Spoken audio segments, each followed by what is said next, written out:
مفتی صاحب داڑھی کے مسئلے پہ کیونکہ بہت سارے آپ کو پتا ہے پاکستان میں لوگ کہتے ہیں کہ جی چھوٹی داڑھی بھی ٹھیک ہے. ایک تو داڑھی کے والے سے دونوں چیزوں کی وضاحت فرما دے, عام آدمی کے لیے داڑھی اور پھر امام کے لیے داڑھی. اور قاری طیب صاحب رحمہ اللہ نے اپنی کتاب میں چھوٹی داڑھی کو بھی کسی حد تک گنجائش دی ہے. اس کتاب میں نے خود پڑھا ہے, یہ میرے والد صاحب نے دکھایا مجھے. دیکھیں کوئی گنجائش نہیں ہے چھوٹی داڑھی, یوں کہیں کہ بالکل حلق کرنا بالکل موننے سے بہتر ہے کہ چھوٹی داڑھی رکھ لے, اس حوالے سے تو فرق کہیں گے. لیکن جو حدیث میں آرڈر ہے, حکم آیا ہے, وہ اعفاء اللحیٰ کا ہے. کسی بھی کوئی ایک حدیث بھی ایسی نہیں ہے جس میں داڑھی رکھنے کا حکم ہو.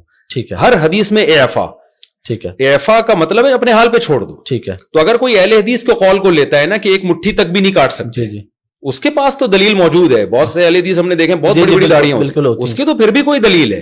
لیکن چھوٹی کرنے کی تو کوئی حدیث میں دلیل نہیں ہے. اور عشر من الفطرہ حدیث میں آتا ہے کہ فطرت میں سے نیچر ہے, نیچر کے خلاف آپ چلیں گے تو بغاوت ہے نا, یہ تو ناجائز ہے. اس حدیث میں آتا ہے, آپ نے فرمایا کہ 10 چیزیں فطرت ہے, اس میں مونچھیں تراشنا, اس میں داڑھی کو بڑھانا, اعفاء اللحیٰ, حلق آنا یعنی زیر ناف بالوں کا صاف کرنا, بغلوں کے بالوں کا صاف کرنا.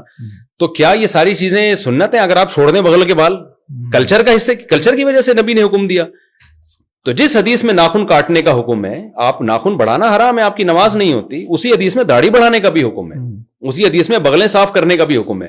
یہ داڑھیوں پہ آ کے یہ لوگ اٹک جاتے ہیں کہ چھوٹی کرنا جائز ہے, بغلوں پہ آگے نہیں اٹکتے.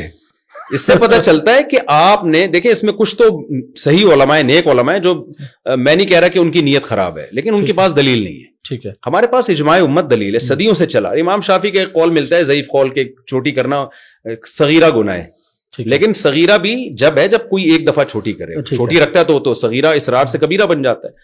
تو ایک قول ملتا ہے, لیکن تینوں ائمہ اور خود امام شافعی کا جو مفتہ بھی قول ہے فقہ شافعی میں, چاروں مذاہب میں, اور صحابہ تابعین, کوئی ایک نہیں آپ دکھا سکتے. ایسی چیز کو آپ کلچر کہہ کے ٹال دیں کہ بھی کلچر تھا, تو کلچر تو بال رکھنے کا بھی تھا, وہاں کیوں نہیں نبی نے اتنی تاکید سے حکم دیا؟ اچھا, بعض لوگ یہ کہتے ہیں کہ حدیث میں آتا ہے خالف الیہود والنصارى, یہود و نصارہ کی مخالفت کو داڑھی رکھو. تو اس پہ بھی بعض لوگ کہتے ہیں یہ یہودی و نصارہ کی مشابہت کی وجہ سے اب تو بہت سے یہودی بھی داڑھی رکھتے ہیں. یہ بات بھی غلط ہے. نبی نے جو بتایا نا یہودی و نصارہ کی مخالفت کرو, حدیث کا یہ قطعاً مطلب نہیں ہے کہ یہودی رکھنا شروع کر دیں تو تم کٹانا شروع کر دو. مطلب یہ کہ بری چیز ہے جو یہود و نصارہ کرتے ہیں, تم نے برائی میں ان کی مخالفت کرنی ہے, اچھائی کو پروموٹ کرنا ہے, اعفاء لحیٰ پہ عمل کرنا ہے. اور ویسے بھی آج کل بھی زیادہ تر یہودی اور عیسائی رکھتے نہیں ہیں, بہت کم, چند مذہبی قسم کے لوگ رکھتے ہیں.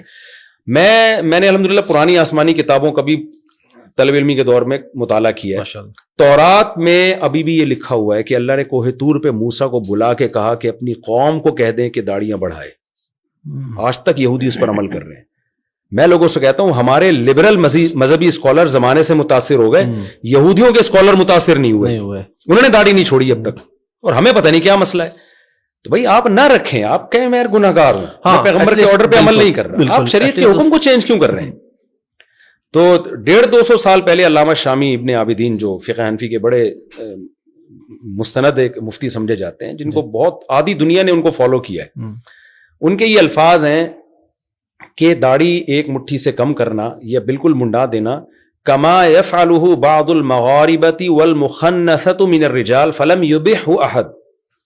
وہ 150-200 سال پہلے یہ لکھ رہے ہیں کہ جیسے کہ اہل مغرب کرتے ہیں, یا کچھ وہ مرد جو عورتوں کی مشابہت کرتے ہیں, وہ مرد جو چھوٹی داڑھی کرتے ہیں یا شیو کرتے ہیں, اس کو کسی نے بھی حلال قرار نہیں دیا. یعنی اس وقت 200-250 سال پہلے روئے زمین پر کوئی ایک مفتی بھی نہیں تھا جو اس عمل کو جائز کہتا ہو.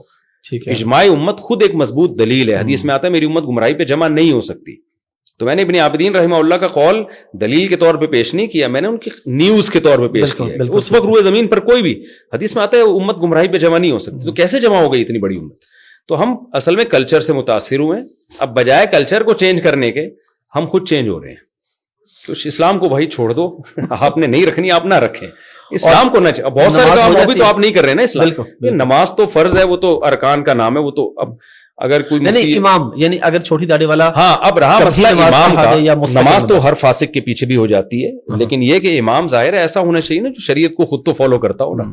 امام کی سلیکشن میں تو یہ چیز دیکھی جائے گی کہ وہ شریعت کو فالو کر رہا ہے کہ نہیں کر رہا. ٹھیک ہے, تو اس میں تو داڑھی بھی دیکھی جائے گی, اس کے جو ہے وہ کسی علانیہ کبیرہ گناہ میں مبتلا نہ ہو, یہ بھی دیکھا جائے گا. لیکن اگر کوئی بغیر داڑھی والا نماز پڑھاتا ہے, نماز تو پھر ہر ایک کے پیچھے, ہر جو صاحب ایمان ہے اس کے پیچھے ہو جاتی ہے, لیکن اپنے اختیار سے ایسے شخص کو امام بنانا ٹھیک نہیں ہے.